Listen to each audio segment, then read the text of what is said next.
नमस्कार दोस्तों, स्वागत है आपका भैया सिंह चैनल में। दोस्तों आज हम लोग पढ़ेंगे यूपीपी, एसएससी जीडी और यूपीएसआई तथा यूपीपीईटी के लिए मोस्ट इम्पॉर्टेंट एक चैप्टर है। ठीक है, आधुनिक भारत की जो इतिहास है उसमें गवर्नर जनरल एवं वायसराय। ठीक है, गवर्नर जनरल और वायसराय ये पार्ट 1 है। पार्ट 1 में आपको मैं पहले ही बता देता हूँ, इसमें गवर्नर जनरल के बारे में जो मुख्य हैं जिनका मतलब अधिकतर एग्जाम में क्वेश्चन उठाता है, जहाँ से उन्हीं के बारे में हम लोग केवल पढ़ेंगे। ठीक है, और अभी तक अगर चैनल को आपने सब्सक्राइब नहीं किया है तो सब्सक्राइब करें, लाइक करें और शेयर करें। ठीक है फ्रेंड्स, आइए जानते हैं रॉबर्ट क्लाइव। ठीक है, पहला गवर्नर जनरल जो था रॉबर्ट क्लाइव, 1757 से 1760 ईस्वी तक इन्होंने क्या किया, भारत पे इनका शासन रहा।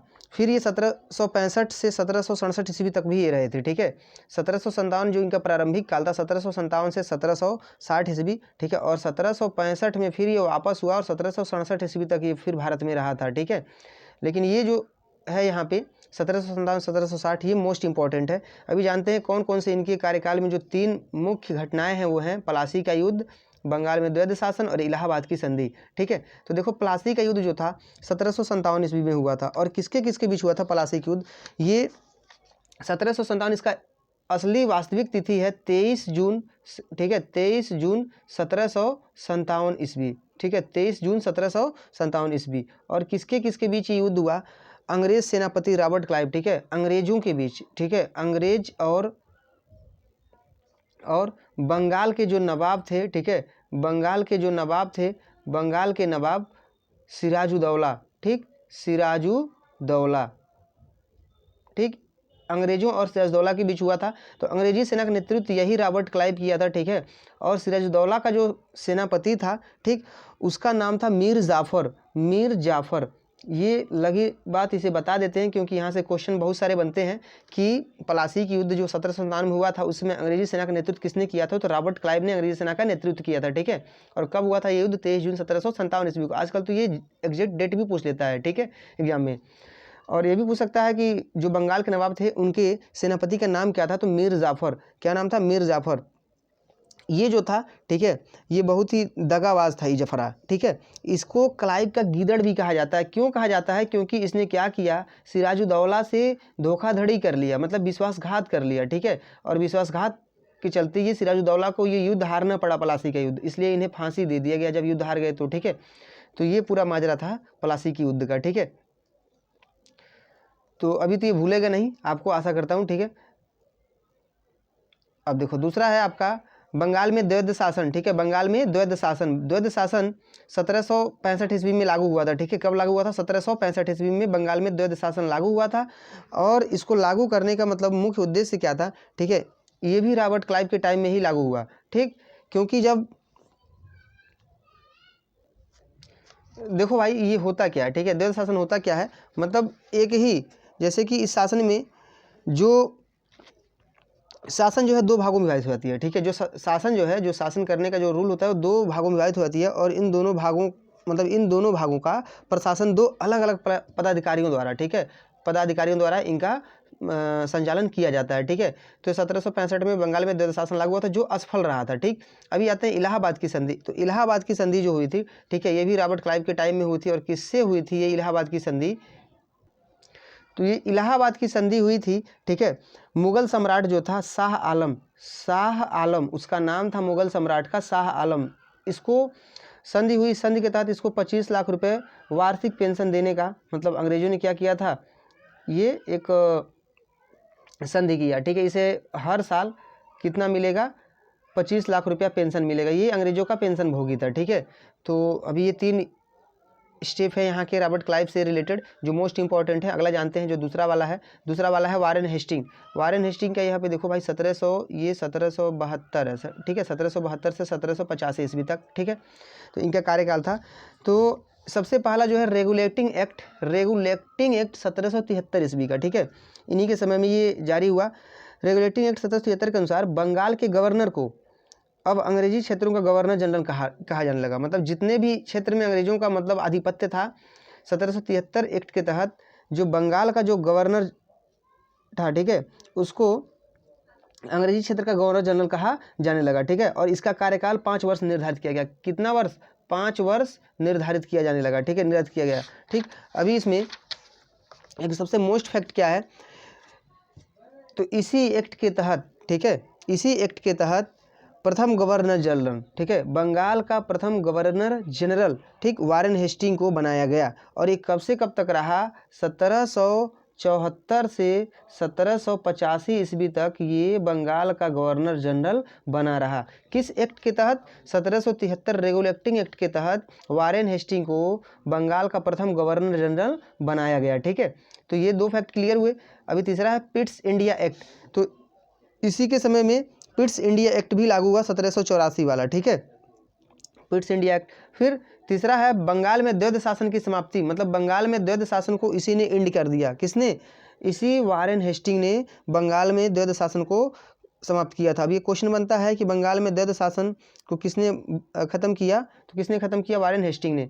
अभी देखो अगला एक और है इसमें कि कलकत्ता, ठीक है, कलकत्ता बंगाल की राजधानी घोषित किया गया और वहाँ पे उच्चतम न्यायालय की स्थापना भी की गई, ठीक है, उच्चतम न्यायालय की स्थापना भी की गई, ठीक। और कलकत्ता को बंगाल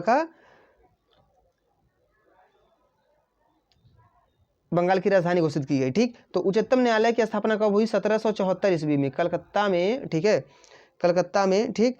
उच्चतम न्यायालय की स्थापना कब हुई थी? 1774। ये रेगुलेटिंग एक्ट 1774 के तहत, ठीक है, रेगुलेटिंग एक्ट 1774 के तहत उच्चतम न्यायालय की स्थापना हुई थी। कहाँ पे? कलकत्ता में, ठीक है। और कलकत्ता में ही इसने, ठीक है, 1772 ईस्वी में कुछ और फैक्ट हैं, 1772 ईस्वी में इसने फौजदारी और दीवानी अदालतों की स्थापना की, ठीक है, फौजदारी और किसकी? फौजदारी प्लस दीवानी न्यायालय की स्थापना की, ठीक है। दीवानी न्यायालय की स्थापना इसने कब की थी? 1772 ईस्वी में इसने किया था। किसने? वारेन हेस्टिंग ने, ठीक है। पहले फौजदारी और दीवानी न्यायालय की स्थापना किसने की थी? वारेन हेस्टिंग ने 1772 ईस्वी में, ठीक है फ्रेंड्स। तो देखो भाई, ठीक है, और इसी वारेन हेस्टिंग के टाइम में कुछ और भी कार्य हुए, और वो कौन से कार्य थे, ठीक है, अभी उसको जान लेते हैं। तो वो कार्य क्या थे? 1781 ईस्वी में, ठीक है, 1781 ईस्वी में इसने क्या किया? कलकत्ता में, ठीक है, कलकत्ता ही वहाँ का उस समय सबसे मुख्य केंद्र था, ठीक है। 1781 में कलकत्ता में इसने क्या किया? मुस्लिम शिक्षा के लिए, ठीक है, प्रथम मदरसा का स्थापना किया, मदरसा का स्थापना किया। ये पूछता है, कई बार क्वेश्चन पूछा है कि भारत में प्रथम मदरसा का स्थापना कहाँ हुआ था? तो कलकत्ता में। और किस सन में हुआ था? 1781 में। किस गवर्नर जनरल के कार्यकाल में? वो था वारेन हेस्टिंग, ठीक है, वारेन हेस्टिंग के कार्यकाल में 1781 में कलकत्ता में प्रथम मदरसा का स्थापना हुआ था, ठीक है। तो ये एक चीज़ क्लियर हुआ। अभी इसमें नहीं है, ठीक है, लेकिन यहाँ मैं बता देता हूँ, ठीक, ये मोस्ट फैक्ट चीज़ें हैं। और 1780 ईस्वी में 1780 में, ठीक, 1780 में जो पहला समाचार पत्र था भारत का पहला समाचार पत्र था, ठीक, समाचार पत्र वो था द बंगाल गजट, ठीक है, द बंगाल गजट, ठीक, द बंगाल गजट था पहला समाचार पत्र, ठीक है। और इसको किसने प्रकाशन किया था? तो जेम्स, ठीक है, जेम्स ऑगस्ट हिक्की ने इसका प्रकाशन किया था। तो भारत का पहला समाचार पत्र का क्या नाम है? द बंगाल गजट, ठीक है। इसके प्रकाशक कौन थे? James August Hickey. और कब प्रकाशित हुआ था? 1780 ईस्वी में वारेन हेस्टिंग के टाइम में ही ये प्रकाशित हुआ था, ठीक है। ये 2 चीज़ें क्लियर हुआ भाई। अभी एक चीज़ और भी है इसमें जो बचा हुआ है, एक पॉइंट और है। इसी के शासनकाल में 1792 में जोनाथन डंकन ने बनारस में संस्कृत विद्यालय की स्थापना की, ठीक है। जोनाथन डंकन,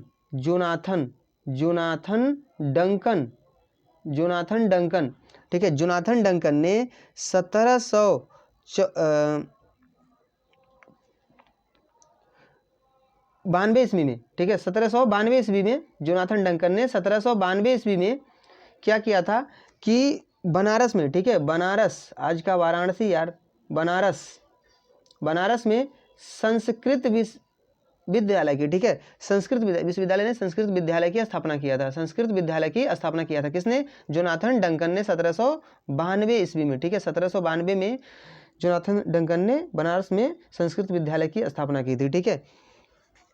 ये क्लियर हुआ। अभी जानते हैं तीसरा जो है, तीसरा है अपना लॉर्ड कॉर्नवालिस, ठीक है, लॉर्ड कॉर्नवालिस, इसके बारे में जानते हैं।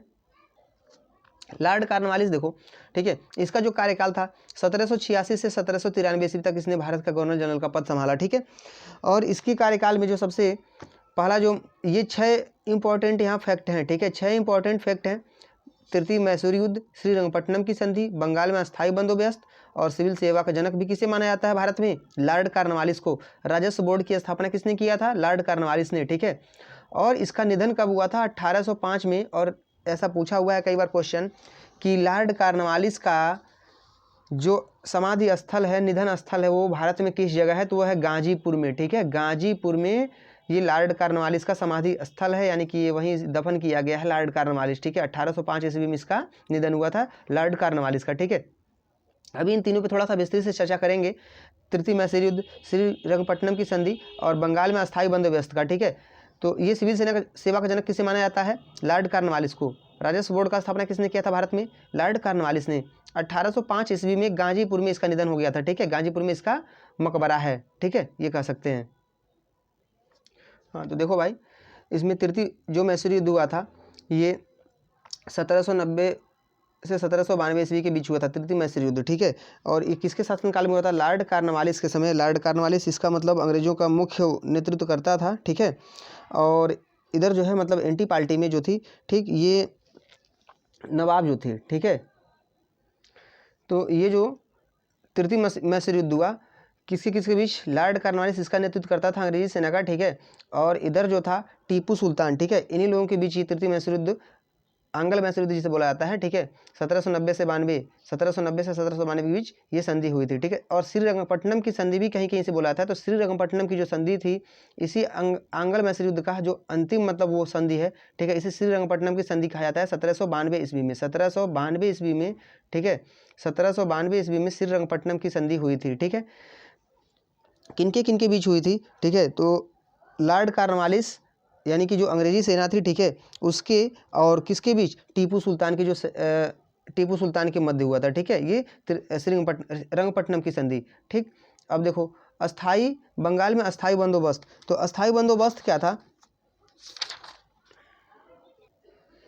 इसमें क्वेश्चन ये बनता है कि बंगाल में अस्थाई बंदोबस्त की जो योजना थी किसने बनाई थी, तो योजना बनाने वाले, ठीक है, योजना बनाने वाले जॉन शोर, उसका नाम था जॉन शोर, ठीक है, जॉन शोर ने योजना बनाई थी किसका, बंगाल में अस्थायी बंदोबस्त लागू करने का, ठीक है। और ये कहाँ था, बंगाल, बिहार, उड़ीसा, बनारस एवं मद्रास के उत्तरी जिलों में लागू की गई, ठीक है। इसमें जमींदार क्या होता था ना, भू राजस्व की दर तय करने के लिए स्वतंत्र थे। जो जमींदार थे उस टाइम के, वो भूमि का जो राजस्व होता था वो खुद मतलब तय कर सकते थे, जो जमींदार थे वहाँ के, ठीक है। तो ये क्लियर हुआ। सिविल सेवा का जनक भी इसे माना जाता है, ये भी क्लियर हुआ, ठीक है। और इसने क्या किया था, एक मोस्ट पॉइंट और भी है कि प्रत्येक जिला में पुलिस थाना, ठीक है, पुलिस थाना, ठीक, प्लस उसमें एक दरोगा का, ठीक है, एक दारोगा का पद इसने क्या किया, सृजन किया, ठीक है, यानी कि इसका इंचार्ज बनाया गया इसी के शासनकाल में। अगला देखते हैं जो चौथा है लॉर्ड हेस्टिंग्स। इसके टाइम में 4, ठीक है, 4 जो वर्क हुए, ये 4 वर्क बहुत इंपॉर्टेंट है। बम्बई प्रेसिडेंसी की स्थापना 1881 ईस्वी में हुआ। तो बम्बई प्रेसिडेंसी की स्थापना कब हुई थी, 1881 में, लॉर्ड हेस्टिंग के टाइम में। रैयतवाड़ी बंदोबस्त, ठीक है, रैयतवाड़ी बंदोबस्त 1826 ईस्वी में, रैयतवाड़ी बंदोबस्त 1826 ईस्वी में, ठीक है। तो देखो भाई, रैयतवाड़ी बंदोबस्त होता क्या है, ये 1826 ईस्वी में ये लागू हुआ, ठीक है। ये अंग्रेजों ने देश में लगान व्यवस्था के बारे में 4 प्रकार की लगान पद्धतियों को अपनाया था, ठीक है। तो उसी में से उन 4 पद्धतियों में मतलब जो लगान व्यवस्था थी 4 प्रकार की भारत में अंग्रेजों ने लगाया था, उन्हीं 4 में से रैयतवाड़ी बंदोबस्त आता है, ठीक है। तो इसको 1826 में लागू किया गया था, ठीक। और इसी लॉर्ड हेस्टिंग ने मतलब इसी की कार्यकाल में लागू हुआ था रैयतवाड़ी, ठीक है। इसमें होता क्या था, ठीक, कि इस व्यवस्था के अंतर्गत 51% भूमि आती थी, ठीक है, मतलब कोई भी जमीन हो, ठीक, जो जमींदारी का, वो 51% भूमि इस व्यवस्था के अंतर्गत आती थी, टैक्स के अंतर्गत, ठीक है। इस प्रणाली के अंतर्गत रैयतों से अलग अलग समझौता कर लिया जाता था, ठीक है। अभी देखो पिंडारी क्या होते थे, यानी कि पिंडारियों का दमन,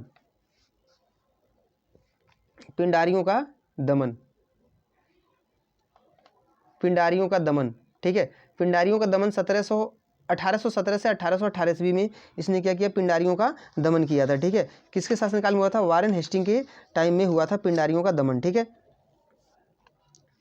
अभी देखो अगला क्या है, तृतीय मराठा युद्ध। मराठा युद्ध, तृतीय मराठा युद्ध किसके टाइम में हुआ था, तो किस गवर्नर जनरल के टाइम में, तो लॉर्ड हेस्टिंग थे। ठीक है, और 1817 से 1819 ईस्वी के बीच ये हुआ था। ठीक है, तृतीय मराठा युद्ध 1817 से 1819 ईस्वी के बीच किसके शासनकाल में, मतलब किस गवर्नर जनरल के शासनकाल में, लॉर्ड हेस्टिंग के शासनकाल में, टाइम में। ठीक है, अभी अगला जानते हैं, लॉर्ड विलियम बेंटिक, पांचवा है लॉर्ड विलियम बेंटिक। 1828 ईस्वी से 1835 ईस्वी तक ये भारत में रहा। ठीक है, लॉर्ड विलियम बेंटिक। ठीक है, 1828 से 1835 ईस्वी में। तो 1833 एक चार्टर एक्ट है। ठीक है, 1833 चार्टर एक्ट 1833।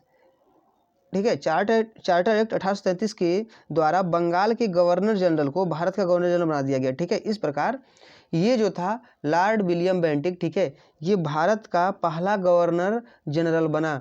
भारत का पहला गवर्नर जनरल कौन बना, लॉर्ड विलियम बेंटिक। और बंगाल का कौन था, कमेंट में आप लोग लिख के बताना। ठीक है, बंगाल का गवर्नर जनरल सबसे पहले किसको बनाया गया था, भारत का आपका क्या था, लॉर्ड विलियम बेंटिक। ठीक है, और बंगाल का कौन था, वारेन हेस्टिंग। ठीक है, वारेन हेस्टिंग बंगाल का प्रथम गवर्नर जनरल था। भारत का, पूरे भारत का governor general Lord William Bentinck था। ठीक है ना, 1833 चार्टर एक्ट के तहत इसको बना दिया गया। ठीक, अभी दूसरा क्या है, 17वें रेगुलेशन। ठीक है, रेगुलेशन द्वारा, 17वें रेगुलेशन एक्ट द्वारा इसने क्या किया, 17वें रेगुलेशन एक्ट द्वारा इसने सती प्रथा पर रोक लगाई। ठीक है, तो सती प्रथा पर रोक किसके शासनकाल में लगा था, तो लॉर्ड विलियम बेंटिक के शासनकाल में 1829 पे, मतलब सती प्रथा जो था वो बैन कर दिया गया। ठीक है, सती प्रथा ये क्या होता था कि राजा राम मोहन राय, ठीक है, एक समाज सुधारक थे भारत के, राजा राम मोहन राय के सहयोग से बेंटिक ने 1829 में सती प्रथा को समाप्त किया।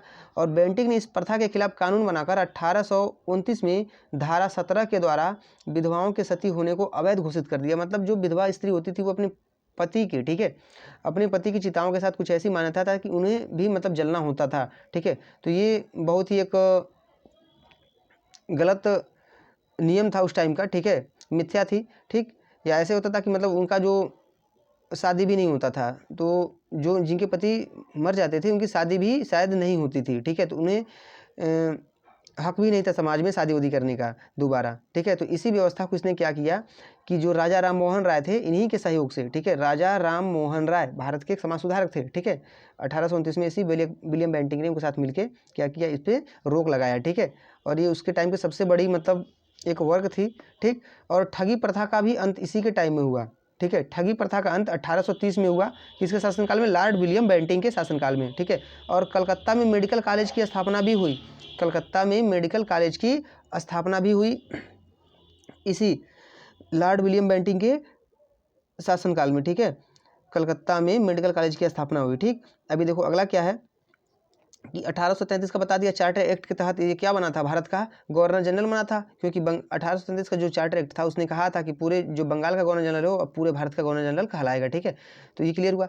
1835 ईस्वी का मैकाले का शिक्षा प्रस्ताव भी इसने क्या किया था, माना था। ठीक है, तो देखो भाई, ठीक है, तो 1835 में इसने क्या किया कि मैकाले का जो शिक्षा प्रस्ताव था उसको भी इसने क्या किया, स्वीकार किया। ठीक है, और भ्रमणकारी न्यायालयों की इसने समाप्त कर दिया। जो भ्रमणकारी थे देश में, मतलब घूम घूम के जो न्यायालय मतलब चल रहे थे, उनको इसने क्या किया, बंद किया। और सबसे बड़ा काम इसका था, ठीक है, एक तो सती प्रथा वाला किसके शासनकाल में ये बैन हुआ, तो लॉर्ड विलियम बेंटिक भारत का प्रथम गवर्नर जनरल, ये सबसे मोस्ट इंपॉर्टेंट है। ठीक है, ठगी प्रथा का अंत 1830 में हुआ, ये इंपॉर्टेंट है। और इसने क्या किया, साथ ही साथ शिशु बालिका, ठीक है, शिशु बालिका का हत्या, शिशु बालिका की हत्या पर प्रतिबंध लगा दिया। ठीक है, शिशु बालिका की हत्या को प्रतिबंधित कर दिया। ठीक है, प्रतिबंधित कर दिया। ठीक, किसने, इसी लॉर्ड विलियम बेंटिक ने। ठीक है, अभी आगे देखते हैं, एक लास्ट और अंतिम है, इसको भी देख लें। अभी देखो भाई, ठीक है, तो इसका जो लॉर्ड डलहौजी शासनकाल 1848 से 1856 ईस्वी, ठीक है, ये भारत का इस टाइम इसने क्या किया, गवर्नर जनरल ये रहा। ठीक है, अभी देखो इसके काल में 6 जो सबसे महत्वपूर्ण है वो जानते हैं। इसके अलावा भी कुछ चीज़ें हैं। तो द्वितीय आंग्ल सिख युद्ध, ठीक है, द्वितीय आंग्ल सिख युद्ध जो हुआ था 1848 से 1849 ईस्वी के बीच हुआ था। ठीक है, किसके शासनकाल में? लॉर्ड डलहौजी के शासनकाल में। अभी देखो जो सबसे मोस्ट इंपॉर्टेंट है वो है, इस पर 3-4 क्वेश्चन बनते हैं कि इसी लॉर्ड डलहौजी के टाइम में बम्बई एवं ठाणे के बीच पहली रेल चली थी, ठीक है, जिसकी डिस्टेंस थी 34 किलोमीटर। कितनी दूरी थी? कितनी दूरी पहली रेल ने तय किया था? 34 किलोमीटर। बम्बई से ठाणे के बीच जो दूरी थी वो कितनी थी? 34 किलोमीटर की दूरी। देखो भाई इसमें एग्जैक्ट टाइमिंग क्या पूछता है? एग्जैक्ट टाइम ये पूछ सकता है कि कितने अप्रैल को, तो ये 16 अप्रैल, ठीक है, 16 अप्रैल, ये टाइमिंग नोट कर लेना भाई, 16 अप्रैल 1853 ईस्वी को, ठीक है, लॉर्ड डलहौजी के शासनकाल में बम्बई एवं ठाणे के बीच पहला रेल चला था। उसकी डिस्टेंस क्या थी? 34 किलोमीटर थी, ठीक है। तो ये क्लियर हुआ। अभी देखो टेलीग्राफ एवं डाक सुधार भी इसी के शासनकाल में हुआ। किसके शासनकाल में? इसी लॉर्ड डलहौजी के शासनकाल में टेलीग्राफ एवं डाक सुधार का कार्यक्रम चला, ठीक है, और ये हुआ, ठीक। और राष्ट्रीय डाक सेवा का पहली बार प्रारंभ हुआ किसके शासनकाल में? राष्ट्रीय डाक सेवा का पहली बार प्रारंभ किसके शासनकाल में हुआ था? लॉर्ड डलहौजी के शासनकाल में हुआ था, ठीक है, 1854 ईस्वी में हुआ था, ठीक है, 1854 ईस्वी में, ठीक। और इसी ने क्या किया था, ठीक है, टेलीग्राफ जो ये टेलीग्राफ वाला जो है, ठीक, टेलीग्राफ वाला, इसका सन जान लेते हैं। टेलीग्राफ वाला जो सन था, ठीक है, यानी कि इसने कलकत्ता में आगरा के बीच पहली बार तार सेवा शुरू कराया था। कलकत्ता और किसके बीच? कलकत्ता और आगरा के बीच, ठीक है, आगरा के बीच पहली बार तार सेवा शुरू हुआ 1854 के आसपास ही, ठीक है। तो ये हो गया, ये क्लियर हुआ। और प्रत्येक प्रांत में लोक निर्माण विभाग की स्थापना की गई, ठीक है, इसी के शासनकाल में प्रत्येक प्रांत में, ठीक है, भारत के जितने भी प्रांत थे जो अंग्रेजों द्वारा मतलब शासित थे, वहाँ पे इसने क्या किया? लोक निर्माण विभाग का स्थापना किया, ठीक है। और इसी के साथ साथ कुशासन के आधार पर इसने क्या किया? अवध का विलय कर लिया। कुशासन के आधार पर, कुशासन क्यों कहा गया, ठीक है, ये जो डलहौजी था, लॉर्ड डलहौजी, देखो भाई इसे क्यों मतलब ये कहा गया कुशासन, कुशासन कहा गया, ठीक है, इसलिए कहा गया क्योंकि जो डलहौजी था, ठीक है, ये देखता था कि ऐसे कौन से राज्य हैं भारत में, ठीक है, ऐसे कौन सी जागीर हैं जहाँ पे मतलब इसका उद्देश्य भूमि कर रहित, ठीक है, जागीरों का पता करता था और वहाँ क्या करता था? उनसे छीन लेता था, ठीक है। तो जब इस समय जिस समय इसने क्या किया मतलब अवध का विलय किया, ठीक है, अवध का जिस समय इसने विलय किया, ठीक, अवध का जब इसने विलय किया अंग्रेजी शासन में, ठीक है, तो उस समय वहाँ का जो नवाब था, अवध का नवाब था वाजिद अली शाह, ठीक है, वाजिद अली शाह, वाजिद अली शाह उस समय वहाँ का नवाब था, ठीक है, कहाँ का? अवध का, ठीक है। तो ये क्वेश्चन इससे बनता है कि जब लॉर्ड डलहौजी ने अवध का विलय किया तो उस समय अवध का जो नवाब अवध का जो शासक था कौन था? तो वाजिद अली शाह था, ठीक है। तो डलहौजी के शासनकाल में इतने जो मुख्य कार्य हुए, ठीक। अभी देखो इसने क्या किया? नर बलि को, ठीक है, उसमें एक प्रथा थी कि नर बलि देने का, तो नर बलि प्रथा को रोकने का भी इसने प्रयास किया था, ठीक है। इसने शिमला को ग्रीष्मकालीन राजधानी बनाया था। तो ऐसा पूछ सकता है कि कौन सा ऐसा भारत का गवर्नर जनरल था जिसने शिमला को अपना ग्रीष्मकालीन राजधानी बनाया था? तो वो यही था, ठीक है। किसने बनाया था? शिमला को इसने अपना क्या बनाया था? ग्रीष्मकालीन राजधानी बनाया था, ठीक है, ग्रीष्मकालीन राजधानी, इसी लॉर्ड डलहौजी ने, ठीक है। अभी कुछ चीज़ें और भी जान लेते हैं, ठीक है। इसने धारा 90 के तहत ईसाई धर्म स्वीकार करने वालों को पैतृक संपत्ति में अधिकार घोषित कर दिया, ठीक है, इसी लॉर्ड डलहौजी ने, ठीक। और भारतीय रेलवे का जनक, देखो यहाँ पे एक चीज़ थोड़ा सा छूटा था, ऐसे क्वेश्चन बन सकता है, भारतीय रेलवे का जनक किसको माना जाता है? रेलवे का जनक, ठीक है, भारतीय रेलवे का जनक किसको माना जाता है? लॉर्ड डलहौजी को, ठीक है भाई, लॉर्ड डलहौजी को भारतीय रेलवे का जनक माना जाता है, ठीक है। तो ये थी कुछ मोस्ट इंपॉर्टेंट 6 ऐसे ये जो यहाँ पे गवर्नर जनरल है इनके बारे में बताया गया है भाई, यहाँ से अधिकतर क्वेश्चन बनते हैं, ठीक है।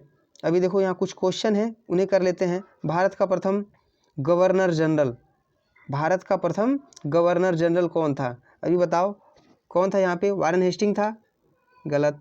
लॉर्ड कॉर्नवालिस, ये भी गलत। कौन था? कौन था? लॉर्ड विलियम बेंटिक, ठीक है, भारत का प्रथम governor general Lord William Bentinck. अब बंगाल में द्वैध शासन किस गवर्नर जनरल के शासनकाल में लागू हुआ था? जो द्वैध शासन था किस गवर्नर जनरल के शासनकाल में लागू हुआ था? तो वो था कौन? रॉबर्ट क्लाइव, ठीक है, ऑप्शन ए सही है इसका, रॉबर्ट क्लाइव, ठीक है, पहले वाले का ऑप्शन सी सही है, ठीक। सती प्रथा पर रोक किसने लगाया था? तो सती प्रथा पे किसने लगाया था? सती प्रथा पे रोक तो जो भारत का प्रथम गवर्नर जनरल था उसी ने, यानी कि किसने?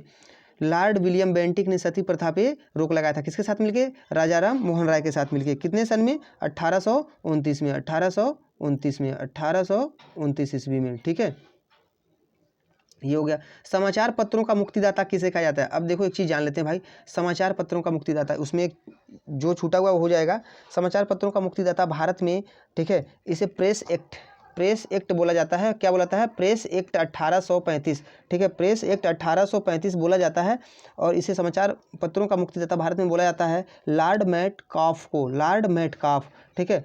प्रेस एक्ट 1800 कितने में 1835 में प्रेस एक्ट लागू हुआ भारत में। और किसे बोला जाता है समाचार पत्रों का मुक्तिदाता? लॉर्ड मेटकाफ को। ऑप्शन इसका बी सही है, चौथे आंसर का, ठीक है। आशा करता हूँ ये वीडियो आपको पसंद आया होगा, ठीक है। तो ज़्यादा से ज़्यादा इसे शेयर करें, सब्सक्राइब करें, लाइक करें दोस्तों। अभी अगला जो पार्ट है इसका, पार्ट 2, उसे देखना न भूलें। धन्यवाद।